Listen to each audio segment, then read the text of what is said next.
Makanya anjing pegang kanun. Jadi kan hanya kanun poligami. Danyan masa menajib wajib pegang. Karena kan sayang anak miet lah. Yang rumah kedua kan ya, anaknya. Anak tak kalau. Yang lampu hijau kanan. Ada yang mengepegang. Dengan action tu. Dengan action tu. Man, ayo kita berang. Iya, anak pernah Jangan kantung Pak Ro kadang.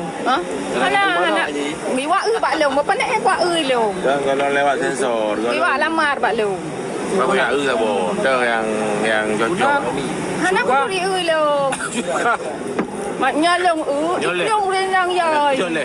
Dapat lo. Menyalong ya. Ikan muda kan? Ikan. Ya je baik kabli habis je. Anak aku di mana lagi? Awai beli. Wai beli lah. Mana lagi kau? Ini ngon nalong mentang kaya ayu ru. Kan pade aku pakai ini ngon mentang kaya ayu ru turun jual aku mana kah? Ya. Ini ngon mentang itu ro. Punya hana lagi nyau ru hau dek sampai orangnya itu. Yang nanit orang alek pok lu. Apa deh? InsyaAllah.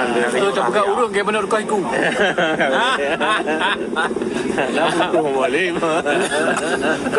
Kau nyosok je kau jok. Ini anak tanta matanya. 20 tahun dah tu. Pulang kat rumah aku kah? Tak puhirau ragam kambu mangan. Apa tu ya?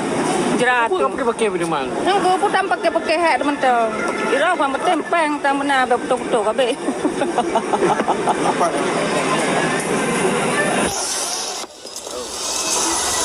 Sampai tak kebuat kai, keme bayar. Kak mantang kat dengar na, bekat kem. Iban je tengah dah tu ni pinanggap halu je.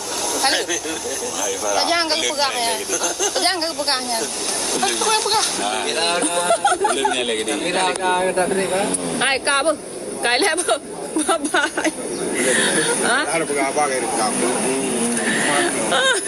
Kamu lagi dah jauh. Anak pu kabeh kampanye.